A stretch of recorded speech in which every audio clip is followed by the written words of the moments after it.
네, 안녕하세요. 오늘 리더 문화 아래서 리더의 새로운 역할이라는 주제로 웨비나를 진행하게 된 HR 코치 안세현입니다. 네, 안녕하세요. 이노건입니다. 바쁘신 와중에 이렇게 함께 해주셔서 감사드립니다. 다양한 회사, 다양한 직무에서 굉장히 많은 분들이 참석을 해주셨는데요. 아마 리더 문화라는 듣지도 보지도 못한 말에 호기심을 가지고 참석을 해주신 분들도 꽤 계실 것 같은데요. 혹시 리더 문화란 말을 오늘 웨비나 이전에 들어보신 분들이 계실까요? 이 리더 문화라는 말은 이 리더 문화라는 조직 문화를 포함해서 조직의 성패는 리더에 달려 있다라고 강하게 믿는 채가 처음 만들어 보았는데요.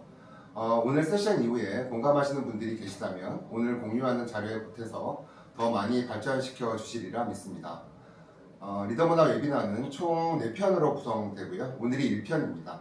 오늘 세션은 45분에서 50분 정도 분량으로 준비되어 있고 크게 3개 파트로 구성이 되어 있습니다. 첫 번째는 조직 문화의 중요성과 착각, 두 번째는 이제까지 조직 문화 전파의 한계점, 이 2개 파트가 한 20분 정도 소요가 될 예정이고요. 그리고 마지막으로 이런 한계점을 극복하기 위한 대안으로 리더 문화에 대한 소개가 30분 정도 진행될 예정입니다. 그럼 지금부터 이제는 리더 문화라는 주제에 대해서 얘기해 보도록 하겠습니다. 시작하면서 먼저 저희 소개부터 드리겠습니다. 저는 HR 코치 안세현이라고 합니다. 저는 기업 내부에서 20년 정도 HR을 담당했었고요. 커리어 시작은 삼성전자에서 시작을 했고 글로벌 소프트웨어 기업 SAP로 옮겨서 10년 정도 한국법인 HR 헤드 겸 HRBP로서 글로벌 HR 프랙티스를 경험했습니다. 이후에 스타트업 씬으로 옮겨서 지금은 유니콘이 된 스타트업 한국신용데이터의 피플앤컬처 팀을 리드했습니다. 지금은 업스트림이라는 HR 코칭 회사를 설립하고 조직 외부에서 다양한 기업들의 조직과 사람 관련 문제를 스스로 풀 수 있도록 조언하는 HR 코치로 활동하고 있습니다. 네, 안녕하세요. 저는 HR 하고 있는 이노건입니다. 저는 주로 스타트업에서 근무를 했고요. 첫 번째 커리어는 S유니타스에서 시작을 했고 브랜디드 엔지 KCS를 거쳐서 지금은 오토스테이라는 세차 플랫폼 기업에서 HR 리드를 맡고 있습니다. 반갑습니다. 네, 세연님께서 지금까지의 조직 문화가 틀렸다라고 좀 강하게 표현을 해주셨는데요. 사실 최근 한 10여 년 동안 조직 문화가 비즈니스에서 특히 스타트업 씬에서는 상당히 중요하게 다루어졌잖아요. 이 강의에 참석하신 많은 분들이 이제는 더 이상 조직 문화가 중요하지 않다고 생각하시는 건가 궁금해하실 것 같아요. 네, 결론부터 말씀드리면 아닙니다. 사실은 조직 문화가 틀렸다는 이야기가 아니라 조직 문화의 전파 방법이 잘못됐다는 말씀을 먼저 드리고 시작하고 싶습니다. 노건님이 말씀해 주셨던 것처럼 꽤 오랜 기간 동안 국내 조직 문화 붐이 일었었습니다. 그런데 그 기업들을 보면 사실상 조직 문화를 올바르게 정립하고 성공적으로 전파한 케이스는 아주 극소수뿐입니다. 아마 보시는 분들도 많은 공감을 하실 거라고 생각을 합니다. 근데 이건 조직 문화가 틀려서라기보다 전달하는 방법이 잘못되었습니다. 그런데 이런 문화 전파 방식 한계에도 불구하고 오히려 조직 문화는 점점 더 중요해지고 있잖아요. 왜 그럴까요? 리더 문화를 얘기하기 전에 이것부터 한번 얘기해보고 넘어가면 좋을 것 같습니다. 네, 글로벌 연구들을 보면 조직 문화는 기업의 미래 성과 예측 지표와 밀접하게 연결이 되어 있습니다. 지금 보시는 그래프는 글로벌 전략 컨설팅 펌 맥킨지의 조사인데요. 조직 문화가 바로 선 기업은 그렇지 못한 기업에 비해 주주 총 수익률 기준으로 3배 이상의 성과를 나타내고 있습니다. 이 조사에서 중요한 점은 현재의 성과보다 미래의 성과에 더 강한 상관관계를 가진다는 점입니다. 그러면 조직 문화의 효과는 당장 눈에 보이지는 않더라도 기업의 미래를 그리는 과정에서 필수적인 투자라는 말씀이신 것 같은데요. 알고는 있었지만 이게 데이터로 보니까 훨씬 더 와닿는 것 같습니다. 정리하면 조직 문화는 미래를 위한 준비라는 말씀이시죠? 네, 그렇습니다. 조직 문화는 오늘 위한 투자가 아니라 기업의 미래를 만드는 과정이기에 요즘처럼 기업의 존속 기간이 매우 짧아지고 있는 시대일수록 오히려 점점 더 중요해지고 있는 겁니다. 조직 문화가 점점 더 중요해지는 두 번째 이유는 잘 자리 잡은 조직 문화야말로 조직의 효율성을 크게 증진시키기 때문입니다. 즉, 문화가 명확하게 잡혀 있으면 전체 조직의 효율성이 극대화됩니다. 조직 문화를 가장 쉬운 단어로 한번 표현을 해보면 조직의 색깔이라고 말할 수 있을 것 같은데요. 그냥 색깔이 아니라 우리만의 고유한 색깔입니다. 기업마다 각자 속한 산업이나 시장, 제품, 전략, 고객 등이 다르듯이 조직의 정체성도 모두 다 다르겠죠. 조직 문화는 바로 이렇게 다양한 요소들이 어우러져 만들어진 우리만의 색깔입니다. 조직 문화에 대한 다양한 정의가 있는데 우리만의 고유한 색깔이라는 정의는 새롭네요. 예를 들면 브랜드마다 고유한 색깔이 약속으로 정해져 있듯 조직 문화도 우리를 정의하는 색깔이라는 말씀이신 거죠. 그것이 내부의 기준이자 다시 외부의 우리를 표출하는 방식이 되는 거고요. 네, 맞습니다. 쉽게 예시를 한번 들어보면요. 색깔에는 각자 정해진 코드 값이 있잖아요. 그레이는 샵 808080번이고 레드도 레드의 값이 각각 정해져 있는데 디자이너들은 무한에 가까운 컬러 코드 중에서 이 코드 값을 통해 자신이 원하는 색깔을 정확하게 찾아낼 수 있습니다. 즉 말씀하신 것처럼 이 코드가 기준이자 약속이 되는 거죠. 조직 문화도 똑같다고 생각을 합니다. 문화의 코드가 있으면 우리는 그 코드만으로도 조직의 문화 값을 찾을 수가 있는 겁니다.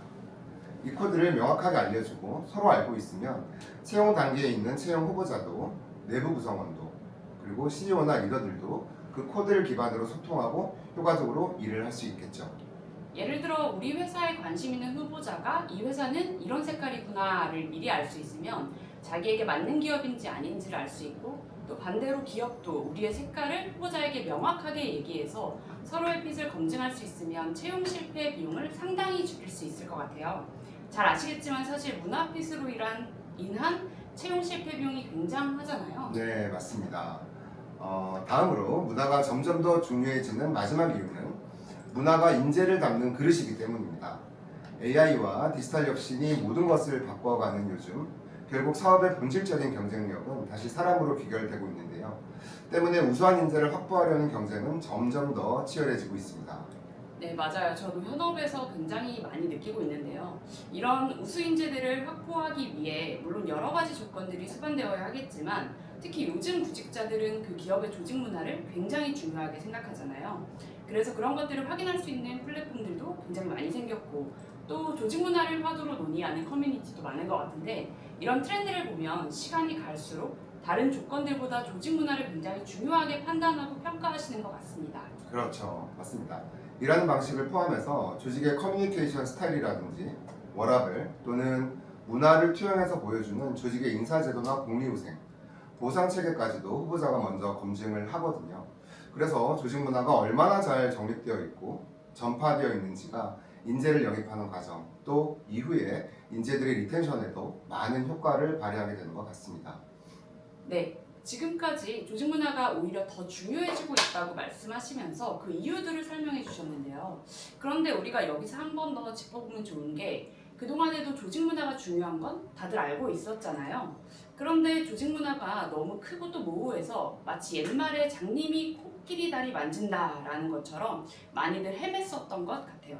오늘 그 얘기를 한번 나눠볼까요? 네. 사실 조직 문화라고 하면 굉장히 애매하게 느껴지고 막연하기도 합니다.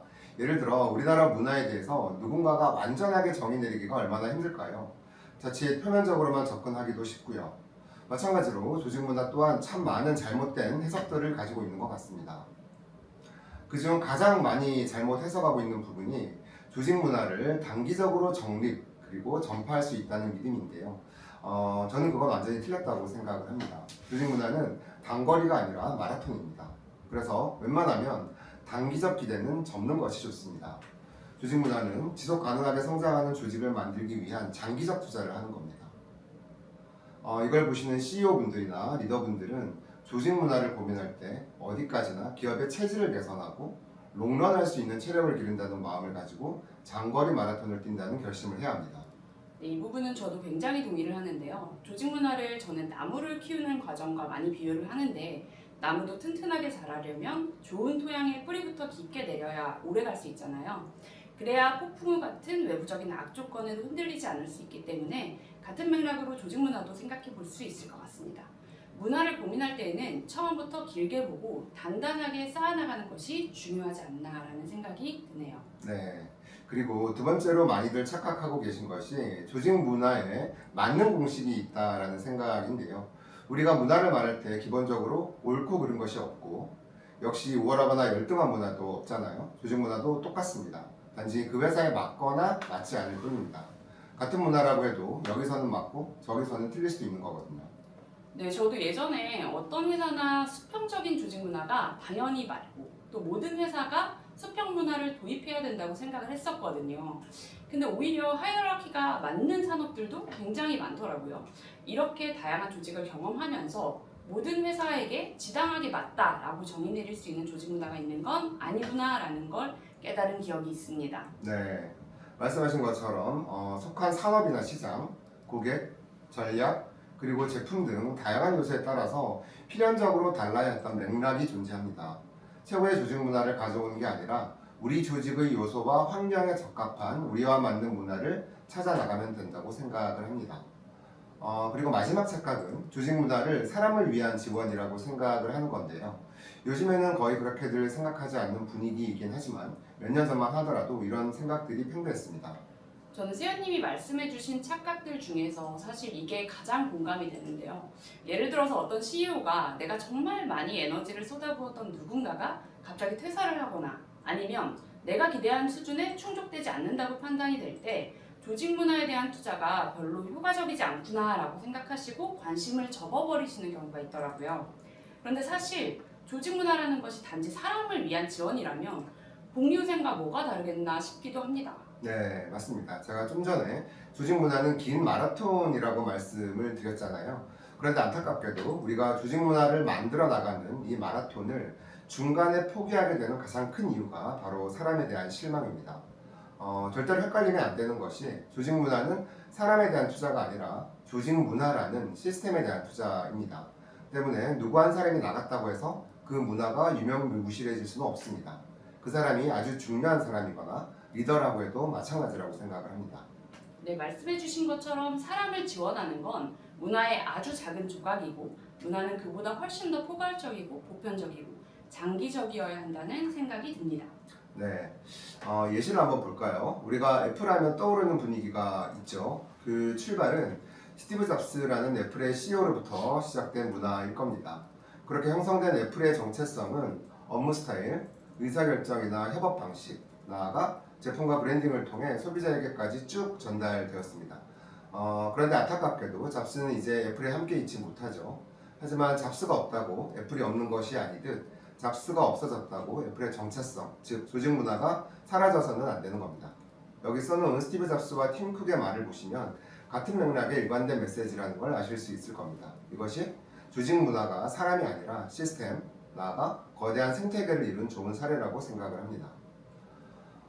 조직 문화에 대한 세 가지 착각을 말씀드렸는데요. 이런 오류를 범하지 않고 조직 구성원들이 조직 문화를 실질적으로 느끼고 또 체득하게 만들기 위해서는 지금까지 해온 방식과는 다른 방식으로 전파해야 한다는 걸 이제 말씀드리고 싶습니다. 제 의견에 공감하기 위해서는 어떻게 해야 하는지보다 왜 그래야 하는지부터 알아야 온전히 납득이 되실 것 같은데요. 지금부터 그 이유를 짚어보도록 하겠습니다. 첫 번째는 구성원들이 달라졌습니다. 시대와 세대가 많이 변했죠. 아마 지금 이 강의를 듣고 계시는 HR 담당자들, 아니 직장인이라면 누구나 피부로 느끼고 계실 텐데요. 최근 한 10년 동안 턴오버가 굉장히 증가했습니다. 네, 맞습니다. 예전만 해도 한 회사를 10년, 못해도 5년은 다녀야 된다는 생각이 당연했는데 지금은 평균 근속 기간이 굉장히 짧아졌거든요. 이런 턴오버 증가와 짧아진 근속 기간은 시장의 경력직 풀을 풍부하게 만들었고 이런 변화가 공채 문화의 소멸과 사내 교육의 약화로까지 연결된 것 같아요. 사실 경력직으로 입사한 분들은 이미 전문성을 다 갖추고 있거든요. 또 다양한 기업에서 업무적, 문화적 경험들을 쌓았고요. 거기에 더해 전체주의와 권위에 대한 기본적인 반발심이 있는 세대이기도 합니다. 어쩌면 이들이 회사의 교화 시도의 불편함을 느끼는 건 당연한 일이 아닐까 싶습니다. 맞습니다. 반대로 회사 입장도 달라졌겠죠. 한 사람을 채용해서 3년밖에 못 쓰는데 1년을 가르칠 수는 없게 되었거든요. 입사한 후 1년간은 직장으로서 갖춰야 하는 기본 소양부터 배우며 충성심을 드높이던 시간은 이제는 낭비가 되어버렸습니다. 구성원도 회사도 이유는 다르지만 어쨌든 같은 결론이 나온 겁니다. 이런 상황은 의식적으로든 또는 무의식적으로든 관리부서가 주도하는 조직 문화의 전파에 대한 강력한 도전을 제기하고 있습니다. 제가 처음 HR을 시작했던 오래전보다 HR에 대한 조직의 방어 기제가 강하게 느껴지다 보니까 HR분들도 굉장히 위축된 상태로 조직 문화 전파를 해야 하는 그런 어려움이 있는 것 같습니다. 이런 사례가 아마 최근에 가장 전형적으로 일어나는 일인 것 같아요. 오늘 세션에 참여하신 많은 분들이 HR 담당자 분들일 것 같은데요. 지금부터 꼭 기억하셔야 하는 것은 이제 HR은 더 이상 무대에 올라가서 마이크를 잡는 역할을 하면 안 된다는 겁니다. HR은 이제 무대 위가 아니라 뒤로 한 발 물러서서 조직의 긍정적 문화 전파를 위한 더 큰 흐름을 만들어야 합니다. 큰 흐름을 어떻게 만들어야 되는지에 대해서는 뒤에서 다시 한번 말씀을 드리도록 하겠습니다. 두 번째는 명문화된 조직 문화의 접근적 한계입니다. 소위 컬처덱의 한계를 말씀드리고 싶은 건데요. 글로 전하는 문화 전파는 명확한 한계가 있습니다. 네, 제가 바로 한 4년 전쯤에 원티드를 통해서 컬처덱에 대한 강의를 한 적이 있었잖아요. 그런데 그 뒤로 명문화된 조직 문화의 한계에 대해 참 많은 생각을 했습니다. 사실 저는 피플 부서에서 담당해야 하는 수많은 업무들 중에 정말 평가 부상만큼 또는 그 이상으로 중요한 한 축이 조직 문화 파트라고 생각을 하고 임했고, 그 첫 번째 과제로 컬처덱을 구축하는 것이 가장 우선이라고 생각을 했었는데요. 물론 컬처덱 자체를 부정하는 것은 아니지만 컬처덱은 정말 아주 초기의 출발점일 뿐이지 마침표까지는 무수히 많은 과정들이 남았다는 것을 알게 됐습니다. 네, 노건님이 중요한 말씀을 해주신 것 같고요. 저도 굉장히 동의합니다. 사실 컬처덱 그 자체가 나쁘다던가 컬처덱을 만들지 말라는 말이 아닙니다. 오히려 저는 컬처덱은 반드시 필요하다고 생각을 합니다. 그래야 우리 조직 문화에 대해 구성원들의 균질한 이해를 가질 수 있거든요. 중요한 것은 그것만으로 조직 문화가 전파될 것이라 기대하는 건 과하다는 얘기를 드리고 싶은 겁니다. 컬처덱이나 그 안에 있는 MVC라고 하죠. 미션, 비전, 핵심 가치 같이 글로 공유되는 문화 전파 방식은 한계가 분명합니다. 문화가 명시적으로만 또는 글로만 전달되면 구성원들은 굉장히 막연하게 느끼거든요. 좋은 말들인 건 알지만 전혀 와닿지 않는 겁니다. 컬처덱의 한계에 대한 이해를 돕기 위해 종교에 한번 빗대어 보면 우리가 컬처덱 하나로 문화가 전파되길 바라는 것은 마치 십계명 하나로 예수님의 그 수많은 철학과 말씀을 전파하고자 하는 것과 같은 맥락인 것 같아요. 물론 그 속에 의미 있는 내용이 담겼다는 것을 부정할 수는 없지만 수많은 사람들이 십계명을 삶 속에서 이행하게 하는 것까진 분명 한계가 있을 거라고 생각합니다. 네, 적절한 비유라고 생각을 합니다. 다음은 세 번째 이유인데요. 같은 맥락에서 조직 문화를 전파하기 위한 이벤트들도 한계가 있다는 점을 짚어보고 싶습니다. 대부분의 회사에서 다양한 이벤트나 행사들로 문화 전파를 시도하는데요.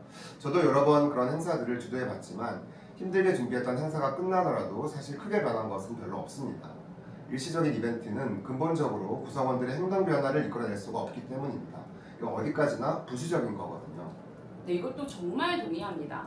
특히 조직문화 담당자 채용을 할 때 보면 JD에 행사 기획, 이벤트 기획 같은 역할을 조직문화 담당자의 주요한 역할이라고 인식하고 있는 기업들도 아직 정말 많은 것 같더라고요.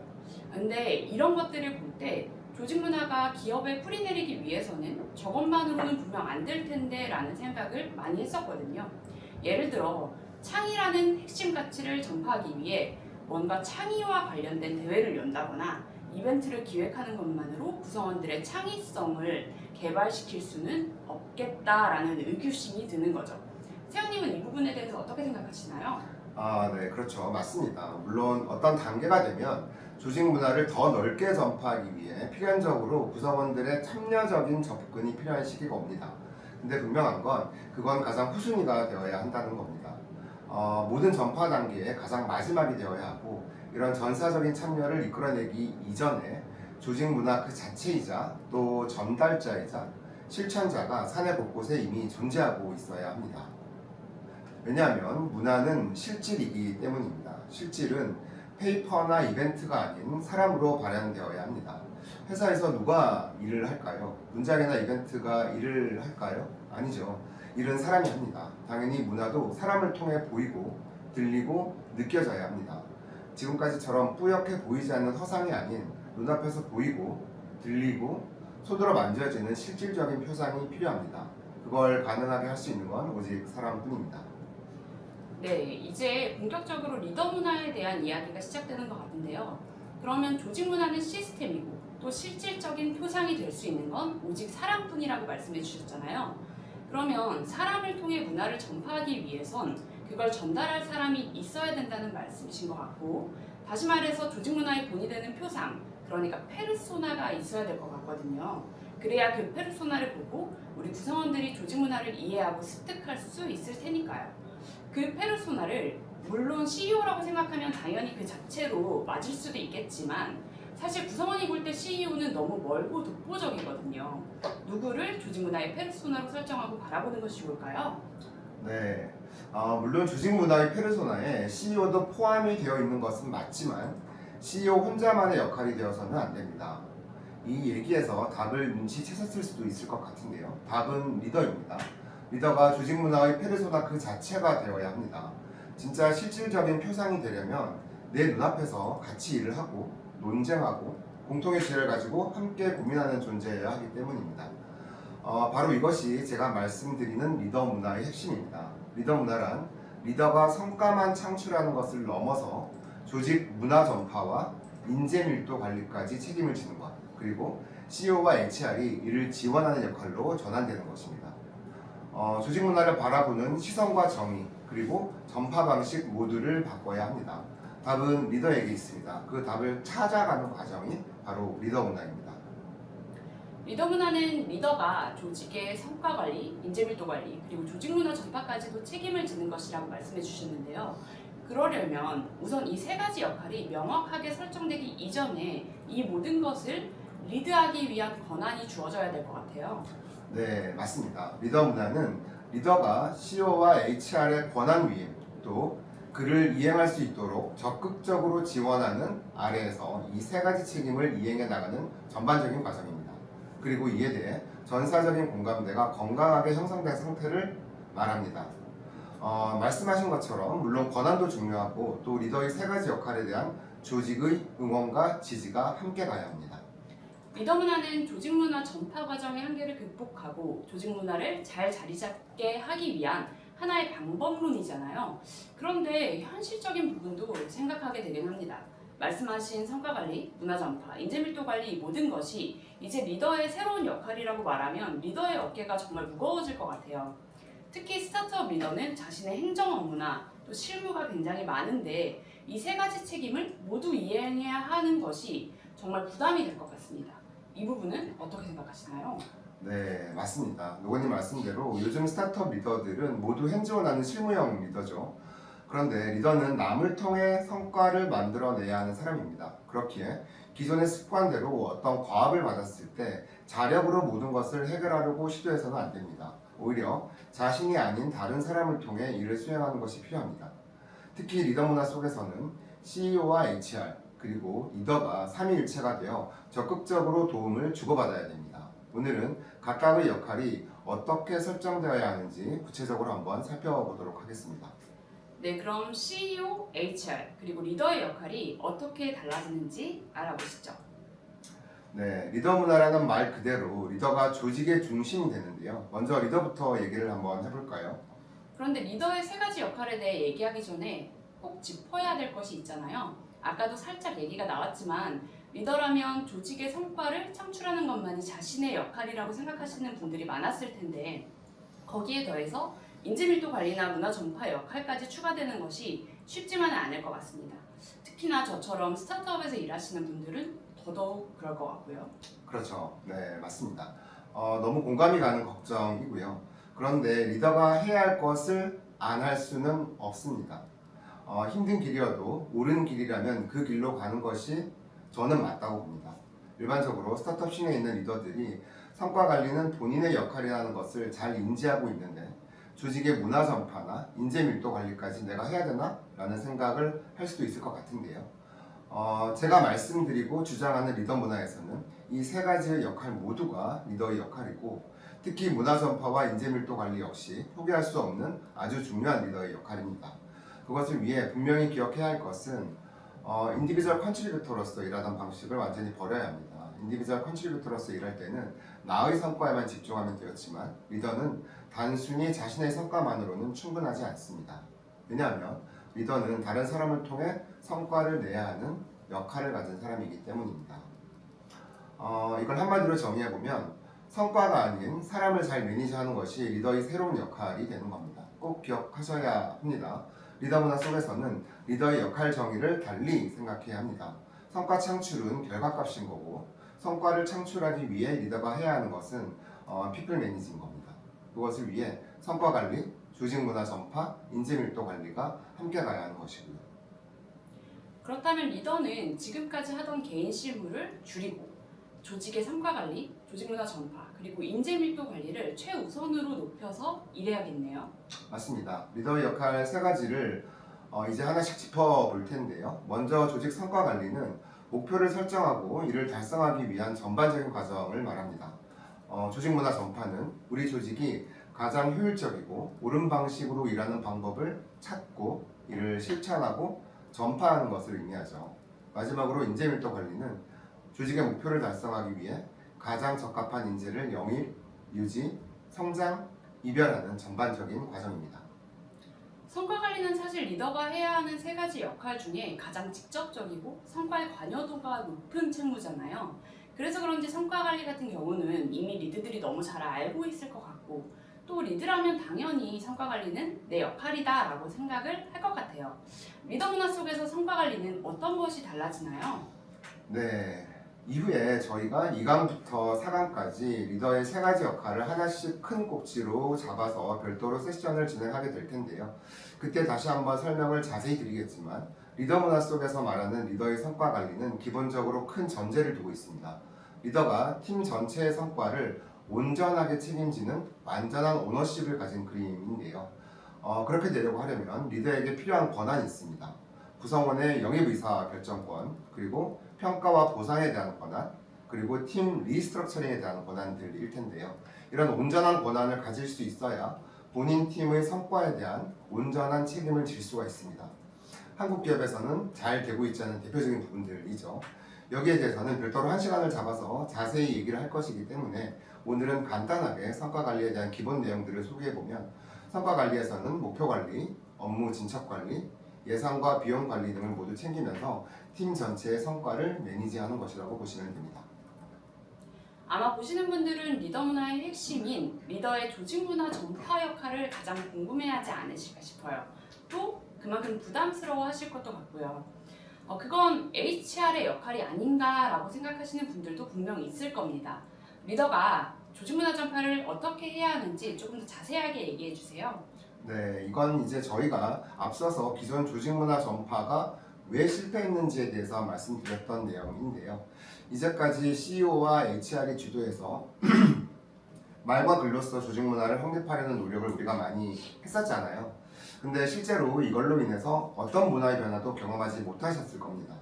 구성원들은, 아니 사람은 단지 누군가의 말과 글로만 잘 변하지는 않아요. 사람의 본성이 그렇습니다. 그래서 내가 직접 보고 느끼고 경험을 해야 변화를 기대해 볼 수 있다고 생각을 하거든요. 그래서 이제까지 CEO가 말과 글로서만 문화를 만들고 전파하려고 노력을 했다라고 하면 이제는 CEO와 구성원 사이에 있는 핵심 포스트인 리더들이 실제로 행동으로 보여줘야 되는 거죠. 아무리 좋은 말과 글이 있어도 우리에게 가장 큰 영향을 주는 리더가 그 말과 글과 따로 사고하고 따로 행동한다면 절대로 그 조직 문화가 전파될 수 없을 것이고 반대로 실제로 리더가 그 기업의 핵심 가치에 맞게 일하고 그렇게 조직을 이끌어준다면 변화가 일어나게 된다는 의미이네요. 가장 중요한 것은 리더 그 자체가 조직 문화의 표본이 돼야 될 것 같고요. 이것이 결국 리더 문화의 핵심이 아닐까 하는 생각이 듭니다. 네, 맞습니다. 마지막으로 인재 밀도 관리의 역할은 사실 더 생소하게 느끼실 것 같아요. 인재 밀도 하면 넷플릭스를 통해 많이 들으셨을 텐데요. 이 부분이야말로 정말로 HR이 가져가야 되는 역할이 아닌가라는 생각이 드실 것 같습니다. 어떠신가요?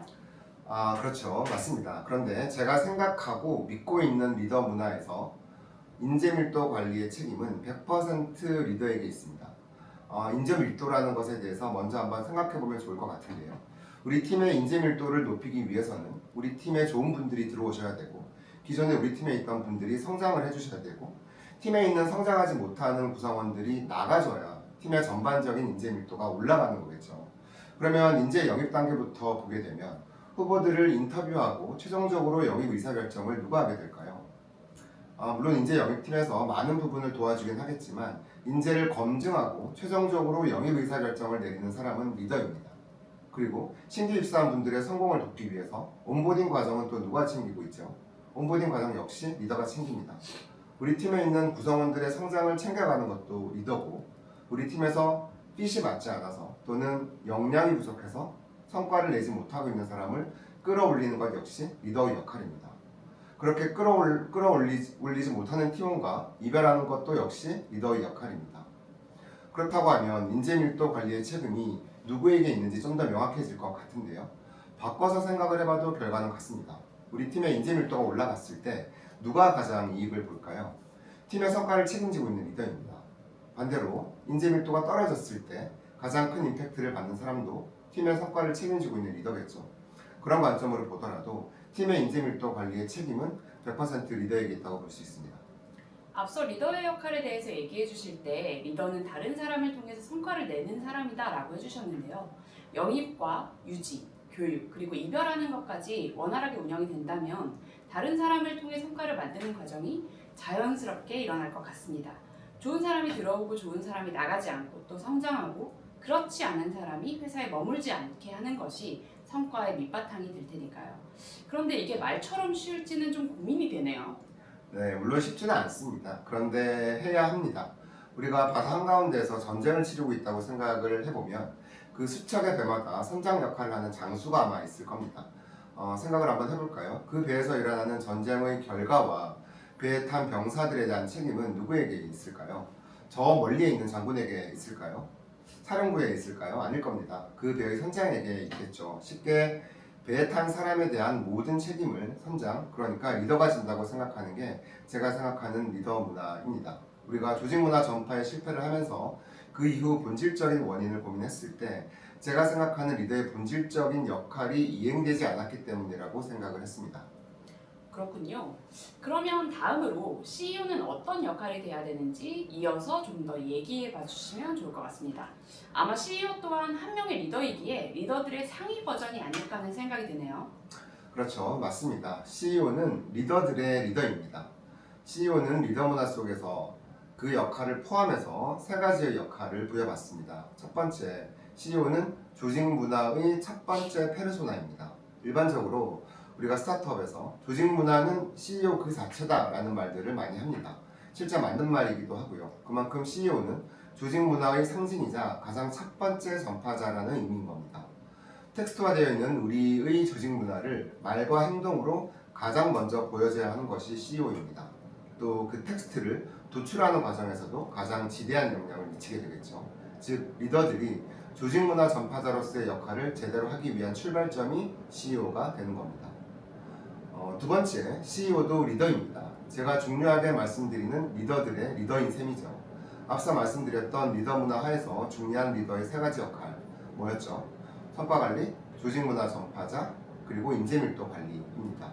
이 세 가지의 역할과 내용을 같이 합니다. 대신 이 대상 범위를 팀이 아닌 전체 조직 리더들로 확대해서 보면 됩니다.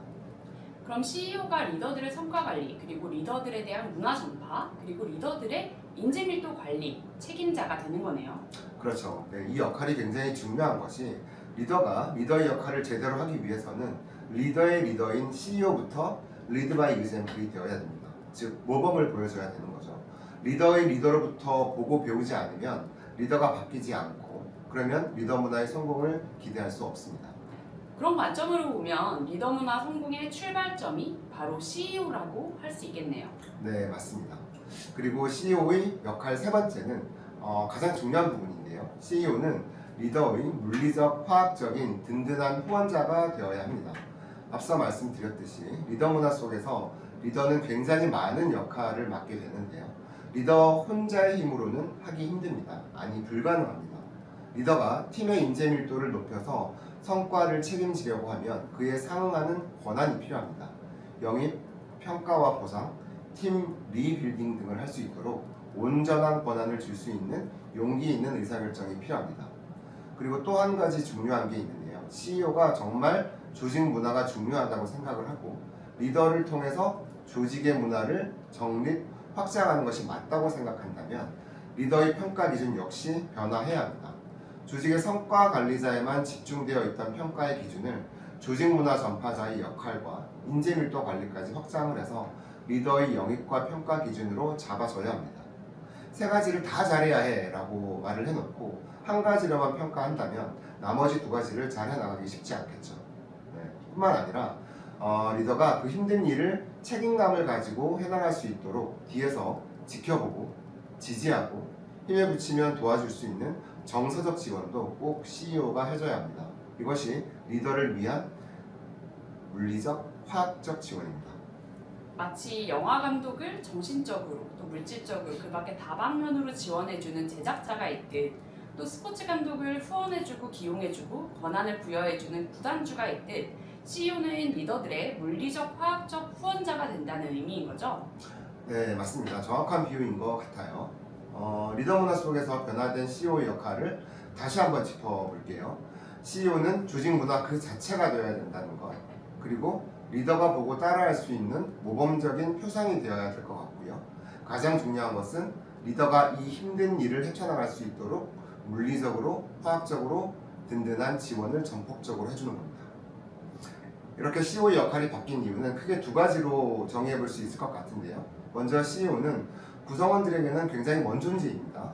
그것이 직책이나 공간처럼 물리적인 거리가 될 수도 있지만 심리적으로도 수많은 장애물들이 놓여 있습니다. 당연히 그 과정에서 수많은 곡해 또는 포장들이 있을 수밖에 없습니다. 네, 맞아요. 구성원에게 문화를 정말 스며들게 하기 위해서는 더 직접적이고 가까운 전달자가 필요한 것 같습니다. 평상시에도 일상적으로 마주보고 대화하고 밥도 먹고 또 실무를 기반으로 협업하는 리더가 훨씬 더 효율적이고 직관적으로 느껴질 수밖에 없을 것 같아요. 이를 통해 문화가 스며들어야 하는데 대부분의 구성원들이 CEO와 함께 일을 하지는 않으니까요. 맞아요. 더 큰 이유는 CEO는 항상 조직의 성장, 즉 인적 규모의 확장을 항상 대비해야 하기 때문인데요. 초기 스타트업의 경우 CEO 혼자 조직 문화 전파자로서 존재하는데 큰 어려움이 없을 수 있겠지만 어떤 조직이든 조직이라면 숙명적으로 성장을 향해 나아가야 됩니다. 때문에 CEO는 조직의 성장을 준비해야 하겠죠. 이 말은 조직의 넥스트 스텝을 준비하면서 CEO와 비등한 수준의 페르소나를 계속해서 만들어내야 한다는 의미입니다. 마치 아마존의 제프 베조스가 바레이저를 만들어서 채용해서 본인의 역할을 대신하게 한 것처럼 리더를 통해 CEO 자신을 조직에 이식하고 복제해야 한다는 말씀이네요. 네네, 맞습니다. 네, 지금까지 리더와 CEO의 리포지셔닝 전략에 대해서 말씀해 주셨는데요. 이걸 보시는 분들이 그러면 인재밀도 관리도 조직 문화 전파도 CEO와 리더가 하면 HR은 도대체 뭘 하냐라고 생각하시는 분들이 있을 것 같아요. 새로운 HR의 역할에 대해 한번 말씀해 주시겠어요? 네, 그렇죠. 그렇게 생각하실 수 있는데요. 사실은 리더 문화에서 HR의 역할이 더 중요합니다. HR의 역할은 전체적인 관점에서 CEO와 리더, 그리고 리더와 리더, 그리고 리더와 구성원 사이의 연결자가 되어서 리더 문화를 지원하고 강화하는 방향으로 전환됩니다. 앞서 말씀드렸지만 더 이상 과거의 HR처럼 HR이 조직 문화의 발족자이자 전파자 역할을 해서는 안 됩니다. 제가 HR을 처음 접했던 10여 년 전만 해도 HR이 더 이상 완장을 차선 안 된다라는 얘기를 정말 많이 들었는데요.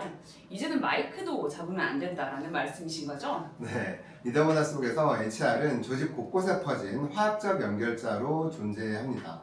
마치 뉴런과 뉴런을 연결하는 시냅스와 같은 역할이 되겠네요. HR은 조직의 어딘가가 약한 고리로 연결되어 있는지 항상 센싱하고 있어야 하고 어딘가가 만약에 약한 고리로 연결되어 있으면 가장 먼저 출동해야 합니다. 그리고 그 원인을 면밀하게 살피고 다시 연결해야 됩니다. 다음 HR 팀의 중요한 역할은 리더들의 HR 코치인데요. 저 같은 외부의 HR 코치가 내부의 HR 담당자들을 코칭하듯이 인하우스 HR 담당자들도 리더들을 코칭해야 합니다. 아마 리더들은 대부분 전문성을 기반으로 리더 자리에 앉았을 거기 때문에 업무 전문성에서는 걱정이 없을 텐데요. 많은 리더들이 힘들어하는 인재 밀도 관리라든지 조직 문화 전파라는 역할을 잘 수행할 수 있도록 HR이 도움을 줘야 합니다. 가장 먼저 리더가 리더의 역할을 제대로 인지하고 있는지 옆에서 확인하며 챙겨줘야 되고요. 리더가 자기 역할을 효과적으로 수행할 수 있도록 필요한 도구나 학습 기회를 제공해 줄 수 있어야 합니다. 그러면 뭐 책이나 워크숍이나 아니면 원오원 코칭 뭐 이런 다양한 방식으로 리더를 도와줄 수 있는 역할이 돼야 되겠네요. 그러면 리더들이 HR이 했었던 역할들, 즉 조직 문화 전파라든지 인재 밀도 관리를 좀 더 주도적으로 또 옳은 방향으로 할 수 있도록 우리 HR이 도와준다라고 생각하면 되는 걸까요? 그렇죠. 네, 맞습니다. 다양한 방식이 있을 수 있겠고요. 방식은 저는 그렇게 중요하지 않다고 생각을 합니다. 이런 프로그램이나 제도를 통해서 리더들이 점점 더 스스로 나은 결정을 하고 리더들이 본인이 해야 되는 역할과 책임에 대해서 인지를 할 수 있도록 도와주고 스스로 더 좋은 결정을 내릴 수 있도록 리더의 HR적 판단 능력을 강화시켜줘야 됩니다. 이게 이제부터 HR의 가장 중요한 과제가 되어야 된다고 저는 생각을 합니다. 또 HR이라면 당연히 리더들의 노력을 지속적으로 독려하기 위한 보상 프로그램과 세부 정책을 설계하고 실행하는 역할도 맡게 될 텐데요. 그런데 그렇다고 해서 HR이 무조건 지원만 하는 역할이 되는 건 또 절대로 아닙니다. HR이 코칭을 하다 보면 이 책임을 맡은 리더가 결코 자기 역할을 수행할 수 없다고 보여질 때가 있거든요. 그럴 때 HR은 판단을 해야 합니다. 때로는 과감하게 리더로서의 역할을 제거하고 직책을 조정해서 전문가 트랙에서 전문가로서의 역할을 부여할 수 있어야 됩니다. 그것이 서로를 위해 옳은 결정이 되거든요. 이런 판단을 잘 내리려면 그리고 또 적시에 잘 내리려면 HR이 항상 리더랑 가까이 있어야 할 것 같은데요. 그걸 리더의 페이스메이커라고 정의해 주신 것 같아요.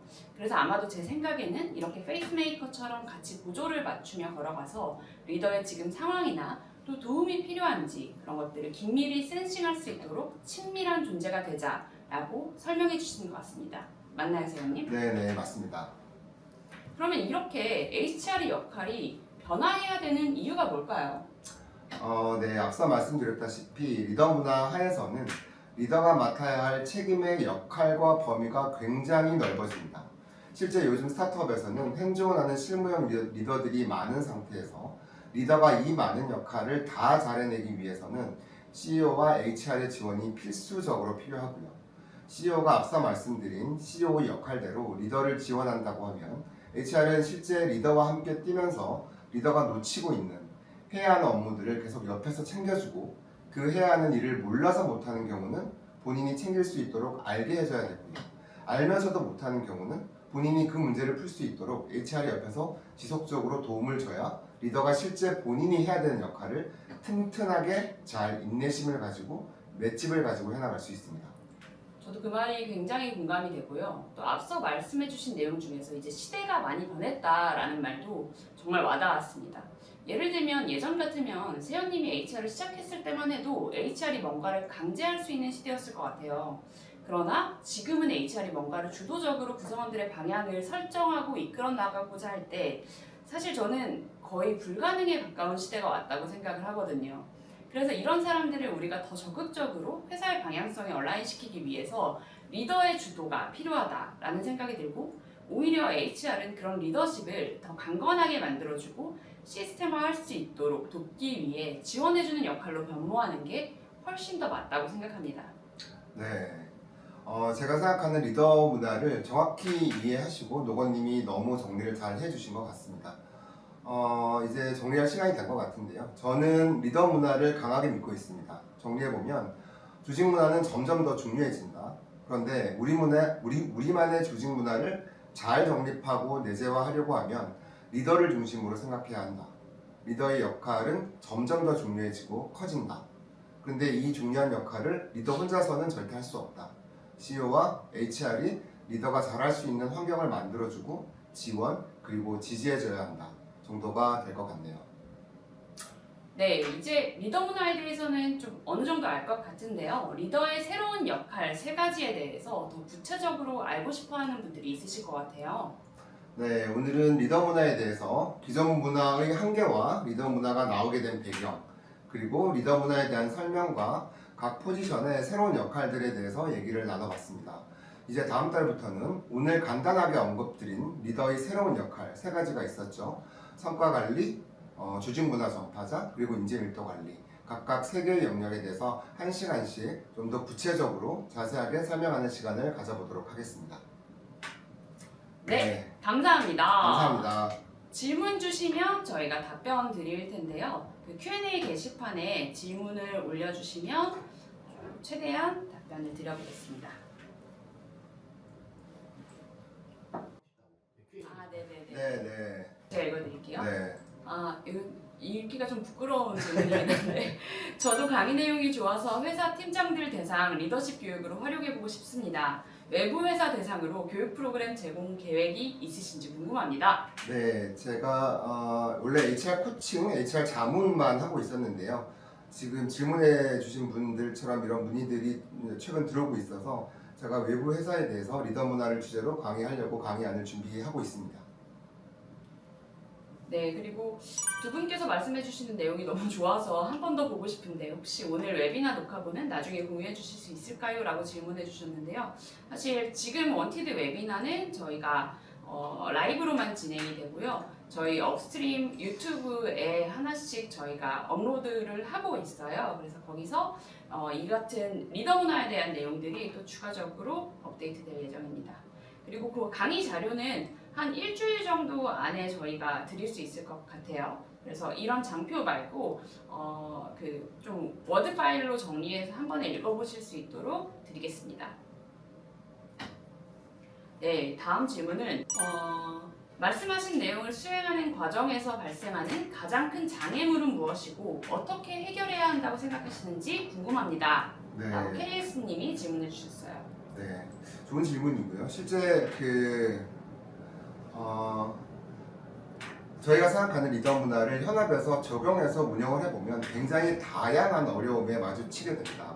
일단 가장 큰 허들은요, CEO가 될 수 있습니다. 제가 말씀드렸다시피 CEO는 리더의 리더로서 리드 바이 이그젬플을 해야 된다라고 말씀드렸죠.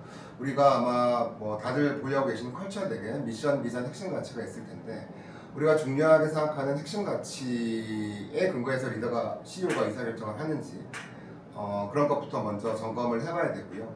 리더가 이 세 가지의 역할, 성과에 대한 책임, 조직 문화 전파자로서의 역할, 인재 밀도 관리라는 이 세 가지 역할을 다 본인의 역할이다라고 인지하게끔 하는 것이 가장 큰 허들이 될 수도 있을 겁니다. 좀 조직이 큰 규모, 외국 회사 같은 경우는 아마 이런 부분들을 잘 인지하고 있을 텐데요. 스타트업이나 작은 규모, 또 얼리 스테이지 스타트업에서는 이런 부분들이 잘 인지가 안 될 수도 있을 것 같아요. 그렇다고 하면 CEO와 HR이 리더에 대해서 리더와 얘기를 할 때 이런 부분이 너의 역할이야. 대신에 CEO와 HR이 네가 이런 부분을 잘 수용할 수 있도록 앞으로 도와줄 거야 라는 방법으로 리더를 변화시켜 나가야 되겠죠. 그리고 저는 실제 현업에 있으면서 가장 좀 어려운 부분이 리더의 그 업무적 역량뿐만이 아니라 조직 매니지에 대한 역량의 수준차가 있거든요. 뭐 경력이 다를 수도 있고 성향이 다를 수도 있고 그래서 이런 것들을 좀 균질한 수준까지 만드는 과정이 좀 허들이라고 생각이 되고 그걸 위해서 저 같은 경우는 교육도 하지만 사실 CEO를 적극적으로 활용을 합니다. 그래서 CEO가 정말 표상이 되어서 일하는 방식, 커뮤니케이션 하는 방식, 또 회의를 리드하는 방식, 성과를 추진해 나가는 방식들을 그대로 보여주고 따라서 학습할 수 있도록 제가 옆에서 지원을 해주는 역할이 되고 있고요. 그래서 그런 것들을 미리 준비해 나가시는 것이 중요합니다. 그래서 회사는 항상 우리 회사의 1년 뒤, 3년 뒤를 보면서 우리 회사가 커졌을 때 우리 조직에서 다음 리더가 나올 수 있을지 또 영입을 해야 한다면 1년 뒤, 3년 뒤를 생각하면서 어떤 포지션들을 미리 컨택해야 되는지를 고민하시는 것이 HR의 역할이라고 생각합니다. 네, 다음 질문 한번 볼게요. 결국 리더 문화라는 것은 현재 실무형 리더들이 인재관리자나 채용 책임자로서의 역량을 더 갖추어야 한다는 것일까요? 네, 이거는 뭐 답이 굉장히 클리어할 것 같은데요. 네, 맞습니다. 보통 스타트업 씬에서 실무 능력이 뛰어난 사람들을 일단 피플 매니저로 안 치는데 회사에서 그 사람을 왜 피플 매니저, 팀장의 자리에 앉혔을까요? 혼자 일을 잘 하려고 하면 굳이 팀장 자리에 앉히지 않겠죠. 본인과 같이 직무 전문성을 다른 구성원들도 끌어올려서 팀의 성과를 키워달라는 의미입니다. 그렇다고 하면 실무형 리더들이 물론 바쁜 거랍니다. 물론 바쁜 건 아닌데 본인이 행정하고 있는 업무를 점차 내려놔야 되고요. 사실은 저는 좋은 리더들은 실무를 하지 않는 리더라고 생각을 합니다. 그래서 1차 팀장이 있고 2차 세컨 레벨 매니저가 있다고 하면 세컨 레벨 매니저 뭐 본부장이 될 수도 있고요. 실장이 될 수도 있고요. 그분들은 실무를 하지 않습니다. 그래서 실무를 하지 않고 팀이 제대로 돌아갈 수 있게끔 지금부터라도 고민을 하셔야 되고 그것을 초기 리더들, 특히 젊은 리더들이 그런 부분을 잘 못해요. 왜냐하면 누구도 알려주지 않았기 때문이죠. 그런 부분들을 CEO가 모범적으로 알려줄 수 있어야 되고 HR이 옆에서 지속적으로 코칭을 해줄 수 있어야 됩니다. 네, 다음 질문은 리더 중심의 조직 문화 전파, 리더의 역할이 중요한 방향성에 너무 공감하는데 적절한 리더 후보자가 없는 경우에 시도해 볼 수 있는 방법이 있을까요? 네, 굉장히 좋은 질문이고요. 네, 실제로 현업에서 이런 고민들을 많이 하게 됩니다. 리더가 공백이 생겼을 때 또는 새로운 팀이 생겼을 때 그 팀을 리드해줄 만한 적절한 후보자가 없다. 직무 전문성은 조금 높은 것 같은데 피플 매니징이 전혀 안 될 것 같은데 라는 고민들을 하게 됩니다. 근데 가장 피해야 할 것은 리더의 공백을 오래 두고 있는 겁니다. 그래서 CEO와 HR은 리더가 리더 포지션에 공백이 생기지 않도록 내부, 외부에서 적절한 후보자를 항상 찾기 위해서 센싱하고 있어야 되고요. 외부에 적절한 후보자가 없다라고 하면 내부에 있는 리더를 임시로 앉히는 것을 추천드립니다. 저희가 그 인재 영입 의사결정을 내릴 때 쉽게 1시간 정도 인터뷰를 보고 의사결정 내리기 굉장히 어렵잖아요. 그럴 때 이제 보통 하이어링 매니저들이 하는 말이 야, 한 3개월만 써보고 의사결정 했으면 좋겠다라는 표현들을 많이 하시는데요. 저는 리더 자리에 내부 구성원들을 앉힐 때 이런 관점으로 접근을 해봤으면 좋겠습니다. 조금 부족한 부분이 있는 것 같은데 라고 하는 리더도 리더의 자리에 앉혀서 리더가 잘할 수 있도록 도와주면 생각으로 잘하는 경우도 많거든요. 네, 그래서 조금 부족한 부분이 있더라도 리더의 공백을 빠르게 내부 구성원으로 채우는 것을 추천드립니다. 선생님 말씀에 공감이 되고요. 그렇게 하기 위해서는 사실 리더의 후보자가 없다라는 건 그 이전 리더의 석세서가 없었다는 의미이기도 하잖아요. 그래서 HR은 항상 그 다음 리더가 승진했을 때 또는 이탈했을 때 그 자리를 채울 수 있는 넥스트에 대한 고민이 항상 이루어져야 된다고 생각합니다. 네, 다음 질문으로 CEO가 이런 역할을 제대로 인지하지 못하고 있는 회사에서는 어떻게 조직문화 활동을 해야 할까요? 라는 질문을 해주셨습니다. 이거 진짜 솔직한 고민일 것 같은데요. 네. 뭐 아마 지금 질문해주신 분뿐만이 아니라 실제 이런 고민을 가지고 계신 분들이 많을 것 같은데요. 결론부터 말씀드리면 CEO가 변하지 않으면 조직 문화를 바꾸기 굉장히 어렵습니다. 그렇다고 저희가 포기할 수도 없겠죠. 좋은 HR 담당자라고 하면 본인이 생각하는 제가 오늘 공유드렸던 어떤 리더문의 방향성에 대해서 공감하신다라고 하면 이런 강의안을 스터디하셔서 또 본인의 조직에 맞게 좀 더 디벨롭을 하셔서 CEO가 변할 수 있게끔 계속 너칭을 줘야 된다고 생각을 합니다. HR과 CEO의 관계는 저는 상하 관계에 있다고 보지는 않아요. 파트너 관계라고 보여지고요. HR이 잘 못하는 부분이 있으면 CEO가 조언을 해주고 CEO가 CEO 역할로서 미스하고 있는 부분이 있다라고 하면 HR이 조언을 해주는 관계가 굉장히 건강한 관계라고 생각을 합니다. 그래서 CEO도 역시 리더죠. 고집이 강하면 누군가 강제적으로 주입하면 변화를 싫어합니다. 그렇기 때문에 본인이 보고 느끼고 읽고 변할 수 있도록 계속 지속적으로 너칭을 주는 것이 하나의 방법이 될 수 있습니다. 그리고 실제로 실무에서 제가 사용하는 방식은 사실 CEO분들은 대부분의 분들이 굉장히 강한 인정 욕구를 가지고 있거든요. 근데 그 인정에 대한 방향성이 그 성과라든지 성장에 대한 인정 욕구뿐만이 아니라 내가 조직의 리더로서 좋은 표상이 되고 있다라는 방향으로 HR이 세팅을 해주면 또 그분들은 그거에 부응하기 위해 굉장히 노력하시거든요. 그래서 HR이 당신에게 기대하는 바를 명확하게 먼저 말씀해 주시고 그거에 대해서 인정해 드리고 또 가끔씩은 또 으쓱하실 수 있는 기회를 좀 만들어 드리는 것이 실무에서 많이 활용할 수 있는 부분이라고 생각합니다. 질문이 너무 많아서 네, 그러면 제가 좀 재미있는 질문 위주로 해볼게요. 저는 이 질문 너무 좋은데요.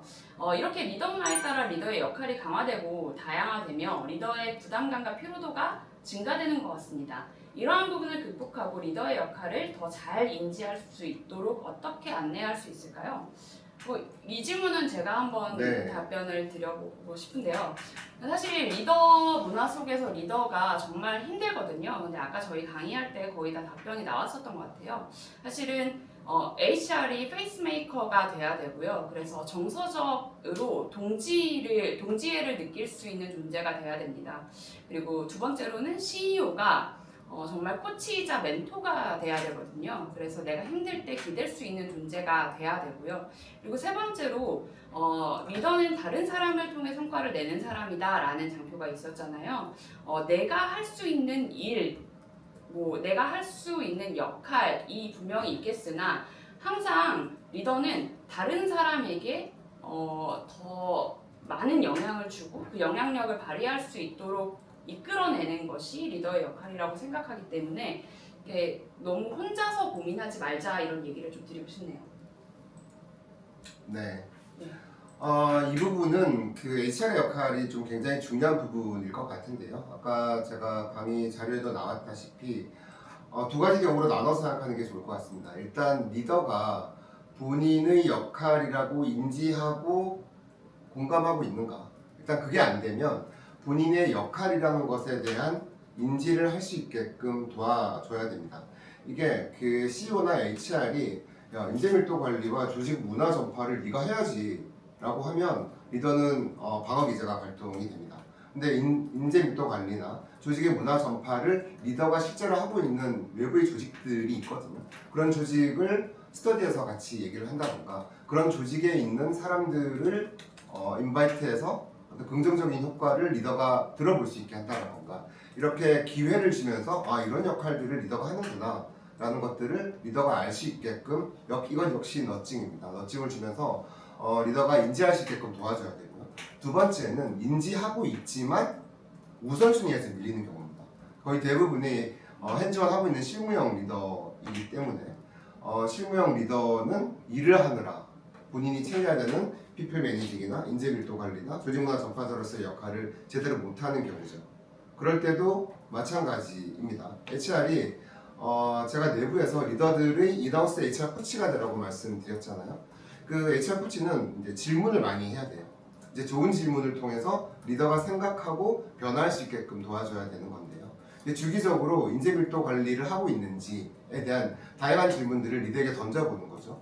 또 리더가 과연 우리 조직 문화에 맞는 행동과 의사결정을 하는지 HR이 바라보고 리더가 부족한 면이 있다라고 하면 그런 것들을 수시로 질문을 던져줘서 리더가 스스로 인지, 자각하고 변화할 수 있게끔 도와줘야 되는 거죠.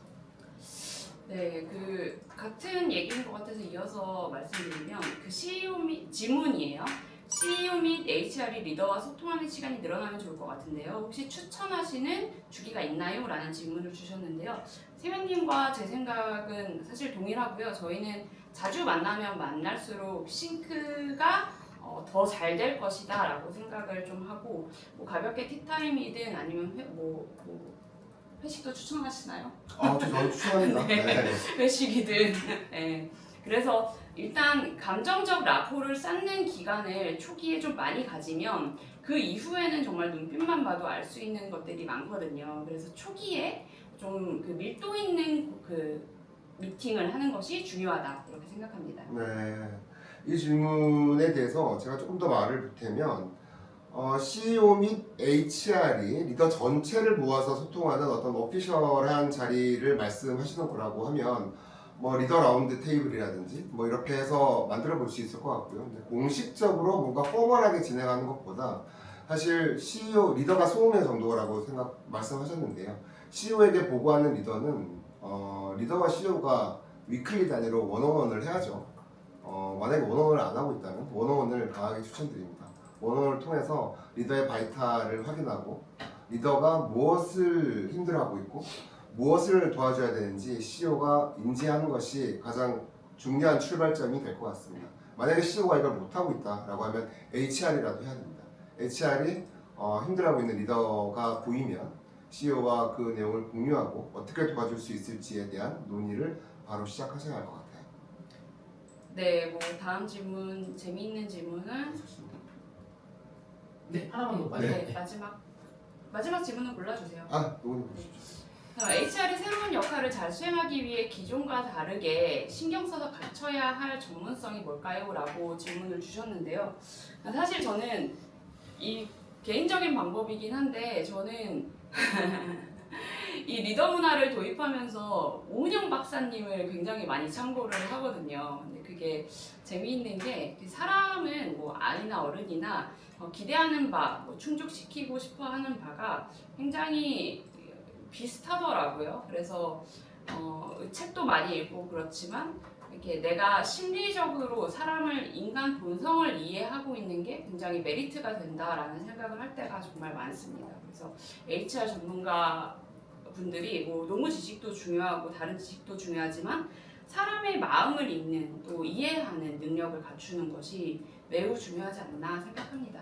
너무 공감합니다. 너무 공감되는 부분이고요. HR의 새로운 역할에 꼭 필요한 역량이라고 생각합니다. 조금 더 보탠다라고 하면 인하우스 코치로서 리더를 잘 코치할 수 있는 코칭 스킬도 있으면 좋겠죠. 네. 그 질문이 많아서 또 좋은 질문이 많아서 다 답변을 드리고 싶은데 지금 시간이 조금 지나서 저희가 이거 PDF 파일로 자료 드릴 때 유의미한 질문들에 대한 답변을 좀 덧붙여 보겠습니다. 너무너무 감사하고요. 다음 저희 강의도 매우 중요하고 또 좋은 내용들이에요. 그래서 꼭 함께 해주시면 감사하겠습니다. 네, 오늘 참여해 주셔서 너무 감사드립니다. 다음 시간에 또 뵙기를 바랍니다. 고맙습니다.